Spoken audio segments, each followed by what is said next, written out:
पिछले क्लास में हमने क्या पढ़ा था, एक्सपेरिमेंट्स हमने देखा था कि क्यों क्लोरोफिल इम्पॉर्टेंट है, क्यों स्टार्च फॉर्मेशन जो है वो सनलाइट के प्रेजेंस में होता है कि नहीं होता है। तो ये सारे 3 एक्सपेरिमेंट्स हमने देखे थे, ठीक है। तो अब हम लोग को रॉ मटेरियल्स पढ़ना है, ठीक है, कि फोटोसिंथेसिस में कौन कौन से रॉ मटेरियल्स यूज़ होते हैं। तो सबसे पहला रॉ मटेरियल हमें पता है कि कार्बन डाइऑक्साइड यूज़ होता है, वाटर यूज़ होता है, ठीक है। तो कार्बन डाइऑक्साइड और वाटर जो है वो किस तरीके से हमारा प्लांट जो है वो लेता है, ठीक है, ऑब्टेन करता है। तो how the plant obtain carbon dioxide, carbon dioxide plant कैसे लेता है। तो कार्बन डाइऑक्साइड जो है वो प्लांट क्या करता है, प्लांट अपने लीफ से लेता है, ठीक है। उसके लीफ में क्या होते हैं, छोटे छोटे पोर्स होते हैं, टाइनी पोर्स, ठीक है, जो कहाँ प्रेजेंट होते हैं, स्टोमाटा कहा जाता है जिसको, ठीक है। स्टोमाटा शेप का ऐसे होता है, इस तरीके का एक शेप होता है, ठीक है। और इसमें जो है यहाँ पे छोटे छोटे पोर्स प्रेजेंट होते हैं। ये सब छोटे छोटे पोर्स प्रेजेंट होते हैं जो कि क्या करते हैं, ओपन हो जाते हैं, ओपन होके और क्या करते हैं, कार्बन डाइऑक्साइड को लेते हैं, ठीक है। The green plants take carbon dioxide from air for photosynthesis, air से लेता है, लेकिन किसके थ्रू लेता है, स्टोमाटा के थ्रू लेता है, ठीक है। The leaves of the plant through the stomata present on their surface, जो स्टोमाटा उनके लीफ के सरफेस पे प्रेजेंट होते हैं, उसमें क्या होता है, उसी इसके थ्रू वो एयर को, कार्बन डाइऑक्साइड को लेता है, ठीक है। अब आगे क्या है कि एक स्टोमेटल पोर्स जो होता है वो क्या होते हैं, और स्टोमा भी जिनको हम कहते हैं, ठीक है, वो क्या होते हैं, गार्ड सेल से घिरे हुए होते हैं, ठीक है, सराउंड किए हुए होते हैं गार्ड सेल से। गार्ड सेल का नाम से ही आपको पता है कि गार्ड सेल क्या करता है, वो ओपनिंग और क्लोजिंग का काम करवाता है, ठीक है, उसके लिए उसको कंट्रोल करता है। अब गार्ड क्या होते हैं, गार्ड का क्या काम होता है कि अगर कोई गाड़ी आ रही है, एक तो उसको प्रोटेक्ट करना, एंड दूसरा क्या काम होता है कि गाड़ियाँ आ रही हैं तो उनके लिए दरवाज़ा खोलना, या कोई जा रही हैं तो उनके लिए दरवाज़ा खोलना। तो एक तरह से ओपनिंग एंड क्लोजिंग का काम होता है। तो वो क्या, कौन कंट्रोल करता है, गार्ड सेल कंट्रोल करता है, ठीक है, जो उसके सराउंडिंग में होता है, जो स्टोमेटल पोर्स के सराउंडिंग में होता है, ठीक है। तो क्या होता है कि जब वाटर फ्लो करता है ना गार्ड सेल से, तो वो क्या होता है, वो स्वेल हो जाता है, वो फूल जाता है, ठीक है, और फूल के ऐसे कर्व शेप का बन जाता है, ठीक है, जिससे क्या होता है कि पोर्स मतलब ओपन हो जाते हैं। वो स्वेल हो गया, वो फूल के कर्व शेप का बन गया, तो मतलब क्या हो गया कि पोर्स उसके ओपन हो गया। तो इसको हम लोग ये भी कह सकते हैं कि जब गार्ड सेल जो होता है वो वाटर लूज़ करता है, वाटर लूज़ करेगा तो वो श्रिंक हो जाएगा। ऐसे वो क्या कर रहा है, वाटर जब वो गेन कर रहा है तो वाटर गेन करने के टाइम वो क्या कर रहा है, स्वेल कर जा रहा है, ठीक है।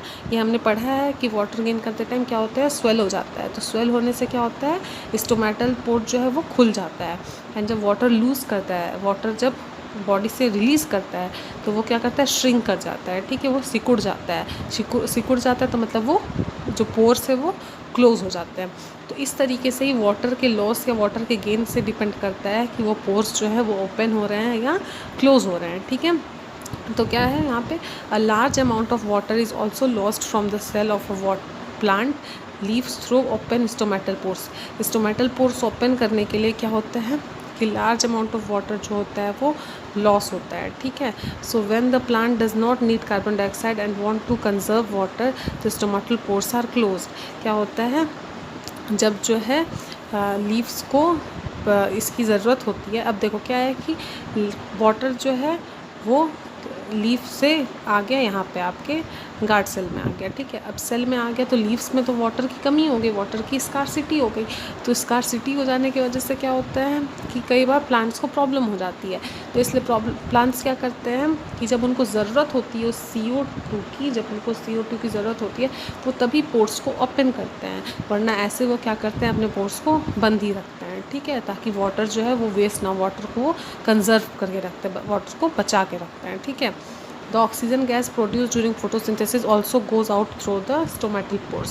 जो ऑक्सीजन बनता है, हमने ये पढ़ा है कि जब क्या होता है कि लाइट, कार्बन डाइऑक्साइड और वाटर के प्रेजेंस में जब स्टार्च बनता है, ग्लूकोज बनता है, तो उसके साथ हमारे बाई प्रोडक्ट्स क्या बनते हैं, ऑक्सीजन बनता है। तो वो ऑक्सीजन भी लीफ से किसके थ्रू जाता है, स्टोमेटल पोर्स के थ्रू जाता है, ठीक है।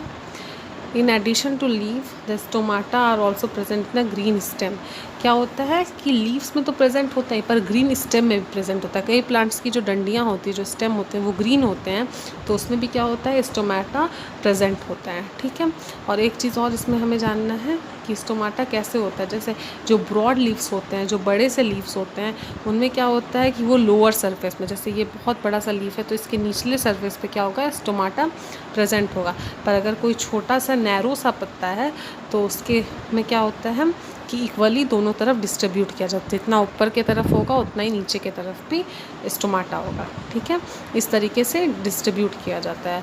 और एक्वेटिक प्लांट्स में क्या होता है, कार्बन डाइऑक्साइड जो है वो वाटर में डिज़ोल्व हो जाता है और फोटोसिंथेसिस करता है। ठीक है, यहाँ पे लिखा हुआ है, हाँ, एक्वेटिक प्लांट्स और water plants use the carbon dioxide gas dissolve in water. वो क्या करते हैं कि कार्बन डाइऑक्साइड जो गैस में डिजोल्व है उन्हीं को यूज़ करके क्या करते हैं, फोटोसिंथेसिस करते हैं। ओके, चलिए, तो ये हमें पता चल गया कि किस तरीके से वो क्या करता है, किस तरीके से वो CO2 को प्लांट लेता है। स्टोमाटा के मदद से लेता है। स्टोमाटा में स्टोमेटल पोर्स होते हैं जिसको गार्ड सेल प्रोटेक्ट करता है। गार्ड सेल का क्या काम है, ओपनिंग और क्लोजिंग करता है।